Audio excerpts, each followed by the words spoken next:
Hello future engineers, welcome to the new video. Second extended round option entry ಮುಗಿದಿದೆ. ಇನ್ನೇನಿದ್ರು ನೀವು provisional results real ರಿಸಲ್ಟ್ಸ್ಗೆ ಕಾಯ್ತಾ ಇದ್ದೀರಾ. Eighth ಆದಮೇಲೆ admission ಆಗ್ತೀರಾ, ಕಾಲೇಜ್ಗೆ ಹೋಗಬೇಕು. ಬಟ್ ನಿಮ್ಮ ಮನಸ್ಸಿನಲ್ಲಿ ಈಗಿರೋದು ಕಾಲೇಜಲ್ಲಿ ಕ್ಲಾಸಸ್ ಸ್ಟಾರ್ಟ್ ಆಗಿಬಿಟ್ಟಿದೆ, ಸಿಲೆಬಸ್ ಸ್ಟಾರ್ಟ್ ಆಗಿಬಿಟ್ಟಿದೆ, ನಮಗೆ ಕಷ್ಟ ಆಗುತ್ತೆ, ಹಾಗೆ ಹೀಗೆ ಅಂತ ಏನೇನೋ ಗೊಂದಲ ಇರುತ್ತೆ. ಸೊ ಅಷ್ಟೊಂದು ತಲೆ ಕೆಡಿಸ್ಕೋಬೇಡಿ. ಎಲ್ಲ ಕಾಲೇಜಲ್ಲೂ ಓರಿಯೆಂಟೇಷನ್ ಪ್ರೋಗ್ರಾಮ್ ಮುಗೀತಾ ಬಂದಿದೆ. ಇನ್ನೇನಿದ್ರು ಮಂಡೇಯಿಂದ ಏನಾದರೂ ಕ್ಲಾಸಸ್ ಸ್ಟಾರ್ಟ್ ಮಾಡೋ ಪ್ಲ್ಯಾನಲ್ಲಿದ್ದಾರೆ. ಹೋದ ಹಾಗೆ ಕ್ಲಾಸಸ್ ಏನು ಸ್ಟಾರ್ಟ್ ಮಾಡಲ್ಲ. They will give introduction about their course, their branch, ಆ ಸಬ್ಜೆಕ್ಟ್ ಬಗ್ಗೆ, CIE ಅಂದರೆ ಏನು, SE ಅಂದರೆ ಏನು, ಕ್ರೆಡಿಟ್ ಅಂದರೆ ಏನು, ಇದೆಲ್ಲ ಮತ್ತೆ ಕನ್ಸರ್ನ್ ಟೀಚರ್ಸು ಹೇಳ್ತಾ ಇರ್ತಾರೆ. ಏಕೆಂದರೆ ಟೀಚರ್ಸ್ಗೂ ಕನ್ಸರ್ನ್ ಇರುತ್ತೆ. ಸಿಲೆಬಸ್ ಸ್ಟಾರ್ಟ್ ಮಾಡಿಬಿಟ್ರೆ ಮತ್ತೆ ಮತ್ತೆ ಹುಡುಗರು ಬಂದರೆ ಅವ್ರಿಗೆ ಅರ್ಥ ಆಗೋದಿಲ್ಲ, ಮತ್ತು ಟೀಚರ್ಗೆ ಪ್ರಾಬ್ಲಮ್ ಆಗುತ್ತೆ. ನಿಮಗೆ ನಿಮ್ಮ ಬಗ್ಗೆ ಕಾಳಜಿ ಇದೆಯಲ್ಲೋ ಗೊತ್ತಿಲ್ಲ. ಇಂಜಿನಿಯರಿಂಗ್ ಕಾಲೇಜಸಲ್ಲಿ ಟೀಚರ್ಸ್ಗೆ ನಿಮ್ಮ ಬಗ್ಗೆ ಜಾಸ್ತಿ ಕಾಳಜಿ ಇರುತ್ತೆ.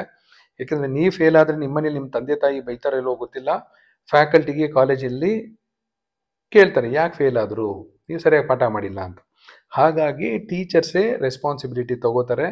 ನಿಮಗೆ ಅರ್ಥ ಮಾಡಿಸೋ ಕೆಪಾಸಿಟಿ ಅವ್ರಿಗಿದೆ, ಸೊ ಅರ್ಥ ಮಾಡಿಸ್ತಾರೆ. ಆಮೇಲೆ ಸಿಲೆಬಸ್ಸು ಫಾಸ್ಟಾಗೂ ಹೋಗೋದಿಲ್ಲ ಇನಿಷಿಯಲಿ. ಹಾಗಾಗಿ ಏನೋ ತಲೆ ಕೆಡಿಸ್ಕೊಬೇಡಿ ನೀವು. As soon as you get second extended round results, admission ಆಗಿ ಲಾಸ್ಟ್ ಡೇಟ್ವರೆಗೂ ಕಾಯಬೇಡಿ ಅನ್ನೋದು ನನ್ನ ಸಲಹೆ. ಸೊ ಇದರ ಮಧ್ಯೆ ಫಸ್ಟ್ ಇಯರಲ್ಲಿ ಯಾವ್ಯಾವ ಸಬ್ಜೆಕ್ಟ್ಸ್ ಇರ್ಬೋದು, ಏನು first year computer science electronics mechanical ಅಂದ ತಕ್ಷಣ ಫಸ್ಟ್ ಇಯರಲ್ಲಿ ಎಲ್ಲ ಬಂದ್ಬಿಡುತ್ತಾ ಅಂತ ಏನಾದರೂ ನಿಮ್ಗೆ ಏನಾದ್ರು ಡೌಟ್ ಇದ್ದರೆ, so I have downloaded computer science and engineering and it's allied branches scheme, not syllabus. Scheme ಅಂದರೆ ಬರೀ ಸಬ್ಜೆಕ್ಟ್ಸ್ ಹೆಸರು ಇರುತ್ತೆ ಅಷ್ಟೇ. ಸಿಲೆಬಸ್ ಡೌನ್ಲೋಡ್ ಮಾಡಿಕೊಂಡ್ರೆ ಕಂಟೆಂಟ್ ಏನಿರುತ್ತೆ ಆ ಸಬ್ಜೆಕ್ಟ್ಸಲ್ಲಿ ಅಂತಿರುತ್ತೆ. So I have not gone in depth for syllabus. So ಬರೀ ಸ್ಕೀಮ್ ಕೊಡ್ತಾ ಇದ್ದೀನಿ. 2 ಸೈಕಲ್ ಇರುತ್ತೆ, ಯಾಕೆಂದರೆ ಎಲ್ಲ ಟೀಚರ್ಸು ಒಂದೇ ಕಡೆ ಹೋಗಿ ಪಾಠ ಮಾಡೋದಕ್ಕಾಗೋದಿಲ್ಲ. ಹಾಗಾಗಿ ಫಿಸಿಕ್ಸ್ ಸೈಕಲ್ ಅಂತಿರುತ್ತೆ, ಒಂದು ಕೆಮಿಸ್ಟ್ರಿ ಸೈಕಲ್ ಅಂತಿರುತ್ತೆ. ಒಂದಷ್ಟು ಜನ ಫಿಸಿಕ್ಸ್ ಸೈಕಲಲ್ಲಿ ಓದ್ತಿರ್ತಾರೆ, ಇನ್ನೊಂದಷ್ಟು ಜನ ಕೆಮಿಸ್ಟ್ರಿ ಓದ್ತಾರೆ. ನೀವು ಈಗೇನಾದರೂ ಫಿಸಿಕ್ಸ್ ಸೈಕಲ್ ಇದ್ದರೆ ಸೆಕೆಂಡ್ ಸೆಮ್ಗೆ ಕೆಮಿಸ್ಟ್ರಿ ಸೈಕಲ್ಗೆ ಹೋಗ್ತೀರಾ. ಅಕಸ್ಮಾತ್ ನೀವು ಫಸ್ಟ್ ಸೆಮ್ಮಲ್ಲಿ ಕೆಮಿಸ್ಟ್ರಿ ಸೈಕಲಲ್ಲಿದ್ದರೆ ನೀವು ಈಗೇನೋ ಫಿಸಿಕ್ಸ್ ಸೈಕಲಲ್ಲಿದ್ದರೆ ಈಗ ಫಿಸಿಕ್ಸ್ ಸೈಕಲ್ ಇರೋ ಸಬ್ಜೆಕ್ಟ್ಸ್ ಓದ್ತೀರಾ, ಫಿಸಿಕ್ಸ್ ಓದ್ತೀರಾ. ನೆಕ್ಸ್ಟ್ ಸೆಕೆಂಡ್ ಸೆಮ್ಮಲ್ಲಿ ಕೆಮಿಸ್ಟ್ರಿ ಸಬ್ಜೆಕ್ಟ್ಸ್ ಓದ್ತೀರಾ ಅಷ್ಟೇ. ಸೊ ಈಗ ಫಿಸಿಕ್ಸ್ ಗ್ರೂಪಲ್ಲಿ ಯಾವ್ಯಾವ್ದಿದೆ ಅನ್ನೋದು ನೋಡೋಣ, ಯಾವ್ಯಾವ ಸಬ್ಜೆಕ್ಟ್ಸ್ ಅಂತ. ನೀವು ಅನ್ಕೋಬೋದು ಇದು VTU ಸಿಲೆಬಸ್ಸು, ನಾವು ಆಟೋನಮಸಲ್ಲಿ ಬೇರೆ ಇರುತ್ತೆ ಅಂತ. ತುಂಬ ಯಾವುದೂ ಡಿವಿಯೇಷನ್ ಮಾಡಲಿಕ್ಕೆ ಆಗೋದೇ ಇಲ್ಲ ಇಡೀ ಇಂಡಿಯಾದಲ್ಲಿ, ಎಕ್ಸೆಪ್ಟ್ ಫ್ಯೂ ಯೂನಿವರ್ಸಿಟೀಸ್. ಅವ್ರು ಮಾತ್ರ ಸ್ವಲ್ಪ ಜಾಸ್ತಿ ಡಿವಿಯೇಷನ್ ಮಾಡಿರ್ತಾರೆ. ಬಿಟ್ಟರೆ ಇಡೀ ಇಂಡಿಯಾದಲ್ಲಿ ಎಲ್ಲ ಕಡೆನೂ ಆಲ್ಮೋಸ್ಟ್ ಆಲ್ ಸಿಲೆಬಸ್ ಇರಬೇಕು. ಒಂದು ಸೆಕೆಂಡ್ ನಿಮ್ಗೆ ತೋರಿಸ್ಬಿಡ್ತೀನಿ ಇಲ್ಲಿ. Innovation and design thinking, scientific foundation of health, Indian constitution, ಸಾಂಸ್ಕೃತಿಕ ಕನ್ನಡ, ಬಳಕೆ Kannada, professional writing skills in English, communicative English. ನೋಡಿ ಲಾಸ್ಟಲ್ಲಿರೋ ಸೀರಿಯಲ್ ನಂಬರ್ 6, 7, 8 ಕಾಮನ್ ಆಗಿ ಇರಲೇಬೇಕು. It is the mandatory from all India council of technical education. So as usual engineering ಅಂದಮೇಲೆ mathematics ಇರಲೇಬೇಕು. Without mathematics ಇಂಜಿನಿಯರಿಂಗ್ಗೆ waste. ಯಾಕೆಂದರೆ ಎಲ್ಲ ಕಡೆ ನೀವು ಡಿಸೈನ್ ಮಾಡಬೇಕಾಗತ್ತೆ. ಸೊ ಮ್ಯಾಥಮೆಟಿಕ್ಸ್ ಇದ್ದೇ ಇರುತ್ತೆ. ಫಿಸಿಕ್ಸ್ ಸೈಕಲ್ ಆಗಿರೋದ್ರಿಂದ ಫಸ್ಟ್ ಸೆಮಿಸ್ಟ್ರಲ್ಲಿ ಫಿಸಿಕ್ಸ್ ಓದ್ತೀರಾ. ಮೊದಲೆಲ್ಲ ಫಿಸಿಕ್ಸ್ ಓದ್ತಿದ್ರೆ, ಈಗ applied physics for I have downloaded CS ಅಂತ ಹೇಳಿದೆ, ಹಾಗಾಗಿ CSE ಸ್ಟ್ರೀಮ್ ಅಂತಿದೆ. Next principles of programming using C. ಇದನ್ನು ಬರೀ ಕಂಪ್ಯೂಟರ್ ಸೈನ್ಸ್ ಅವರೇ ಅಲ್ಲ, ಎಲ್ಲ ಬ್ರ್ಯಾಂಚವರು ಓದ್ತಾರೆ. ಸೊ ಮ್ಯಾಥಮೆಟಿಕ್ಸ್ ಆಯಿತು, ಫಿಸಿಕ್ಸ್ ಆಯಿತು, C ಆಯಿತು. ನೆಕ್ಸ್ಟ್ ನೋಡಿ, ಇನ್ನೊಂದು ಕ್ಯಾಟಗರಿ ಆಫ್ ಸಬ್ಜೆಕ್ಟ್ಸ್ ಇರುತ್ತೆ. You will get a bucket of subjects. Engineering science course 1 ಅಂತ. ಆಮೇಲೆ ನೋಡೋಣ ಪೂಲಲ್ಲಿ ಯಾವ್ಯಾವ ಸಬ್ಜೆಕ್ಟ್ಸ್ ಇದೆ ಅಂತ. ನೆಕ್ಸ್ಟ್ ಇನ್ನೊಂದಿರೋದು ETC, emerging technology course. So engineering science course ಅಂತೂ ಮ್ಯಾಂಡೇಟ್ರಿ ಓದ್ತೀರಾ. Emerging technology course 1 or programming language course 1, PLC ಅಂತ. ನಾನು ಹಿಂದಿನ ವಿಡಿಯೋದಲ್ಲಿ 3rd ಸೆಮ್ಮಿಂದ 8th ಸೆಮ್ವರೆಗೂ computer science and other allied branches ಹೇಳಿದ್ದೆ. ಆಗ ತುಂಬ ಕಡೆ ನೋಡಿದ್ದೀರಾ ನೀವು ESC, ETC, PLC ಅಂತ. ಸೊ ಫಸ್ಟ್ ಸೆಮಿಸ್ಟ್ರಿಂದನೇ ಸ್ಟಾರ್ಟ್ ಆಗುತ್ತೆ engineering science course, emerging technology course and programming languages course. So ಇಲ್ಲಿ ಎಮರ್ಜಿಂಗ್ ಟೆಕ್ನಾಲಜಿ ಕೋರ್ಸ್ ತಗೋಬಹುದು ಅಥವಾ ಪ್ರೋಗ್ರಾಮಿಂಗ್ ಲ್ಯಾಂಗ್ವೇಜ್ ಕೋರ್ಸ್ ತಗೋಬಹುದು. ಅಕಸ್ಮಾತ್ ನೀವೇನಾದರೂ ಎಮರ್ಜಿಂಗ್ ಟೆಕ್ನಾಲಜಿ ಕೋರ್ಸ್ ತೊಗೊಂಡಿದ್ರಿ ಅನ್ಕೊಳ್ಳಿ ಫಸ್ಟ್ ಸೆಮ್ಮಲ್ಲಿ, ಸೆಕೆಂಡ್ ಸೆಮ್ಮಲ್ಲಿ ಪ್ರೋಗ್ರಾಮಿಂಗ್ ಲ್ಯಾಂಗ್ವೇಜ್ ಕೋರ್ಸ್ ತೊಗೊಳ್ತೀರಾ. ಈಗ ಪ್ರೋಗ್ರಾಮಿಂಗ್ ಲ್ಯಾಂಗ್ವೇಜ್ ಕೋರ್ಸ್ ತೊಗೊಂಡ್ರೆ ಫಸ್ಟ್ ಸೆಮ್ಮಲ್ಲಿ, ಸೆಕೆಂಡ್ ಸೆಮ್ಮಲ್ಲಿ ಎಮರ್ಜಿಂಗ್ ತಗೋತೀರಾ. ಬೆಟರು ನಿಮ್ಮ ಕಾಲೇಜವರು ಎಮರ್ಜಿಂಗ್ ಟೆಕ್ನಾಲಜಿ ಕೋರ್ಸ್ 1 ಕೊಟ್ಟರೆ ಒಳ್ಳೆಯದಿಲ್ಲ. ಯಾಕೆಂದರೆ ಆಲ್ರೆಡಿ ನೀವು C ಓದ್ತಾ ಇದ್ದೀರಾ, ಪ್ರೋಗ್ರಾಮಿಂಗ್ ಯೂಸಿಂಗ್ C. ಮತ್ತು ಇನ್ನೊಂದು ಪ್ರೋಗ್ರಾಮಿಂಗ್ ಲ್ಯಾಂಗ್ವೇಜು ಇಲ್ಲೇ ಇನ್ಸರ್ಟ್ ಮಾಡೋದಕ್ಕಿಂತ ಎಮರ್ಜಿಂಗ್ ಟೆಕ್ನಾಲಜಿ ಕೊಟ್ಬಿಟ್ರೆ ಒಳ್ಳೆಯದು. ಸೆಕೆಂಡ್ ಸೆಮ್ಮಲ್ಲಿ ಪ್ರೋಗ್ರಾಮಿಂಗ್ ಲ್ಯಾಂಗ್ವೇಜ್ ಕೋರ್ಸ್ ಓದ್ಕೋಬೋದು. ಇನ್ನು ಇವೆಲ್ಲ ಮ್ಯಾಂಡೇಟ್ರಿ. ಕಮ್ಯುನಿಕೇಟಿವ್ ಇಂಗ್ಲೀಷ್ ಈಗ ಓದಿದ್ರೆ next semester professional writing skills in English ಓದ್ತೀರಾ, ಇಲ್ಲಾಂದರೆ ಇಂಟರ್ಚೇಂಜ್ ಮಾಡ್ತೀರಾ. ಕನ್ನಡ ಓದ್ತೀರಾ ಇಲ್ಲ ಕಾನ್ಸ್ಟಿಟ್ಯೂಷನ್ ಓದ್ತೀರಾ. ಈ ಕನ್ನಡ ಓದಿದ್ರೆ ನೆಕ್ಸ್ಟ್ ಸೆಮಿಸ್ಟರ್ ಕಾನ್ಸ್ಟಿಟ್ಯೂಷನ್, ಈ ಕಾನ್ಸ್ಟಿಟ್ಯೂಷನ್ ಓದಿದ್ರೆ next semester Kannada. Innovation and design thinking ಈಗ ಓದಿದ್ರೆ next semester scientific foundation of health. So ಇದು ಫಸ್ಟ್ ಸೆಮಿಸ್ಟರ್ ಫಿಸಿಕ್ಸ್ ಸೈಕಲ್. ನೀವು ಫಿಸಿಕ್ಸ್ ಸೈಕಲಲ್ಲೇ ಇರ್ತೀರಾ. ನೆಕ್ಸ್ಟ್ ಇಂಜಿನಿಯರಿಂಗ್ ಸೈನ್ಸ್ ಕೋರ್ಸಸಲ್ಲಿ ಯಾವ್ಯಾವ ಸಬ್ಜೆಕ್ಟ್ ನೀವು ಸೆಲೆಕ್ಟ್ ಮಾಡ್ಕೋಬಹುದು. ಈಗ ಇಂಜಿನಿಯರಿಂಗ್ ಸೈನ್ಸ್ ಕೋರ್ಸು ನೀವು ಯಾವುದಾದ್ರು ತಗೊಳ್ಳೇಬೇಕು. ಸೊ ನೀವು ಕಂಪ್ಯೂಟರ್ ಸೈನ್ಸ್ ಜಾಯ್ನ್ ಆಗಿದ್ದೀರಾ ಅನ್ಕೊಳ್ಳಿ, computer science and allied course ಯಾವುದಾದ್ರೂ ಸರಿ. ಇಂಟ್ರೊಡಕ್ಷನ್ ಟು ಸಿವಿಲ್ ತಗೋಬಹುದು, ಇಂಟ್ರೊಡಕ್ಷನ್ ಟು ಎಲೆಕ್ಟ್ರಿಕಲ್ ತಗೋಬಹುದು, introduction to electronics and communication ತಗೋಬಹುದು, ಇಂಟ್ರೊಡಕ್ಷನ್ ಟು ಮೆಕ್ಯಾನಿಕಲ್ ಇಂಜಿನಿಯರಿಂಗ್ ತಗೋಬಹುದು. ಇಂಟ್ರೊಡಕ್ಷನ್ ಟು ಸಿ ಪ್ರೋಗ್ರಾಮಿಂಗ್ ತಗೊಳ್ಳಿಕ್ಕಾಗಲ್ಲ, ಯಾಕೆಂದ್ರೆ ಅದು ಮ್ಯಾಂಡೇಟರಿ ನಿಮಗಿದೆ.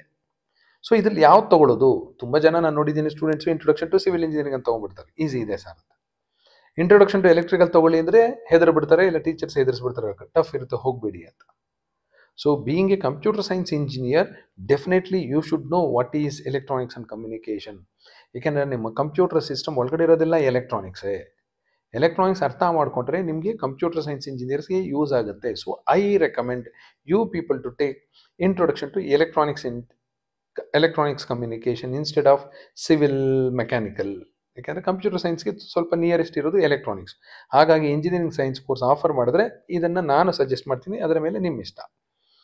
ಎಮರ್ಜಿಂಗ್ ಟೆಕ್ನಾಲಜಿ ಕೋರ್ಸಸಲ್ಲಿ ನೋಡಿ, smart materials and systems, green buildings, introduction to nano technology, introduction to sustainable engineering, renewable energy sources, waste management, emerging applications of biosensors, introduction to IoT, introduction to cyber security, introduction to embedded systems.